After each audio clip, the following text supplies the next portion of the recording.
আজি উত্তৰ যোৰহাটৰ কল্যাণীৰ ৰংগমঞ্চ প্ৰেক্ষাগৃহত নেতাৰ্থী নৃত্য কলা সংগীত বিদ্যালয়ৰ উদ্যোগত আৰম্ভ হয় 10ম বৰ্ষৰ বিহুনাচ আৰু ঢোলবাদন কৰ্মশালাখনি।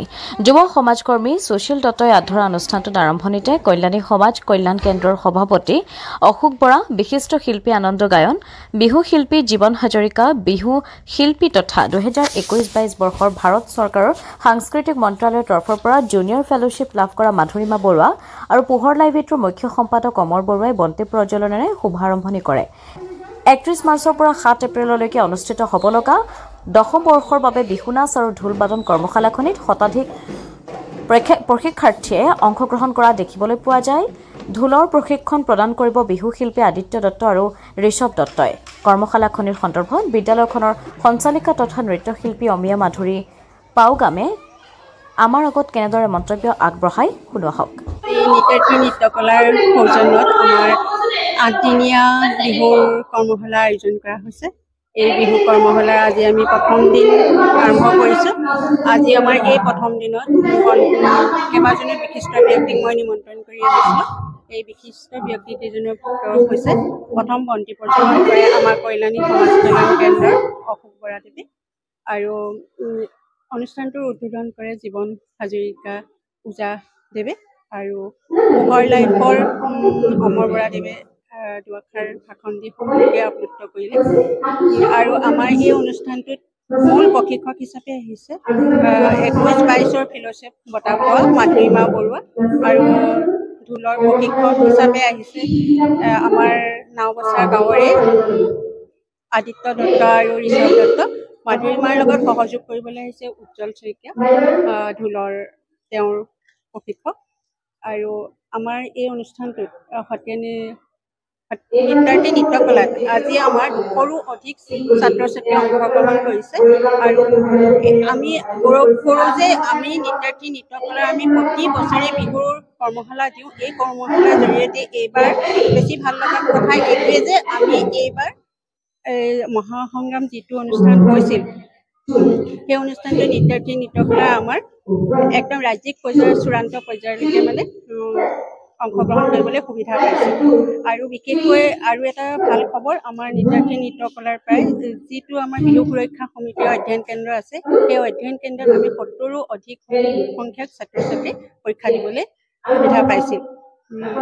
আৰু মই শেষত আমাৰ পোহৰ লাইফ 8ৰ অসমৰ কৰ্মকৰ্তালৈ মোৰ ফালৰ পৰা আন্তৰিক ধন্যবাদ জ্ঞাপন কৰিছোঁ। আৰু আমি এই অনুষ্ঠানটো একেবাৰে 7 তাৰিখে শেষ কৰিম। শেষত আমি এটি সাংস্কৃতিক সন্ধিয়া আৰম্ভ কৰিম। সেই সাংস্কৃতিক সন্ধিয়াত আমি কেইবাজনো ব্যক্তিক সম্বৰ্ধনা জনাম। তাৰে ভাবিছোঁ মোৰ মানে ছাত্ৰী অভিনেত্ৰী শিল্পী শিখা বৰাক নিমন্ত্ৰণ কৰিছোঁ। তাইৰ লগতে গায়ক প্ৰাণদীপ, তেওঁৰ লগতে আৰু উদীয়মান শিল্পীয়ে অংশগ্ৰহণ কৰিব কণ্ঠত। তেওঁলোক হৈছে পিয়ানুষ বৈৰাগী আৰু পঞ্চানন দত্ত। যোৰহাট তথা অসমবাসীৰ বাবে সুখবৰ। উজনি অসমৰ লগতে যোৰহাটৰ শিশু যুৱক যুৱতী মহিলাসকলৰ বাবে এয়া সুখবৰ। যোৰহাটত মুকলি হ'ল লেকমি চেলুন। যোৰহাটৰ গড় আলিৰ এপল' টাৱাৰৰ প্ৰথম মহলাত মুকলি ভাৰতবৰ্ষৰ অন্যতম জনপ্ৰিয় salon Lakme salon. Lakme salon মানে ভাৰতবাসীৰ নিৰ্ভৰযোগ্য প্ৰতিষ্ঠান। লেকমি চেলুনখনত আপুনি পাব বিভিন্ন ধৰণৰ সুবিধা, য'ত অত্যাধুনিক যন্ত্ৰৰে আপোনাক সজোৱা হ'ব।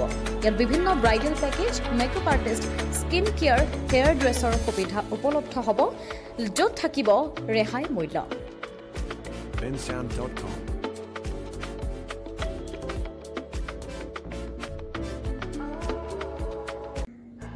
যোৰহাটবাসীৰ বাবে সুখবৰ।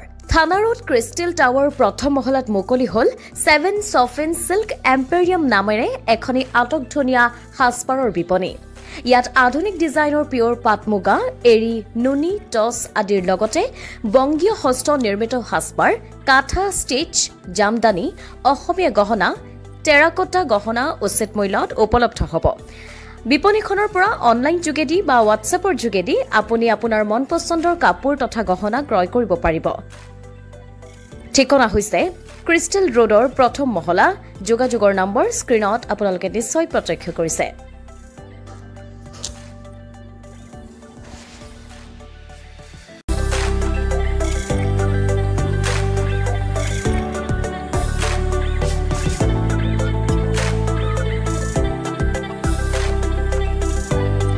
নাৰী তথা যুৱতীসকলৰ বাবে আপোন পাট মুগা নুনি বিভিন্ন থলুৱা সাজপাৰৰ বিশেষ বিপণী 7 শ্বপিং চিল্ক এম্প'ৰিয়ামখন মুকলি কৰা হ'ব।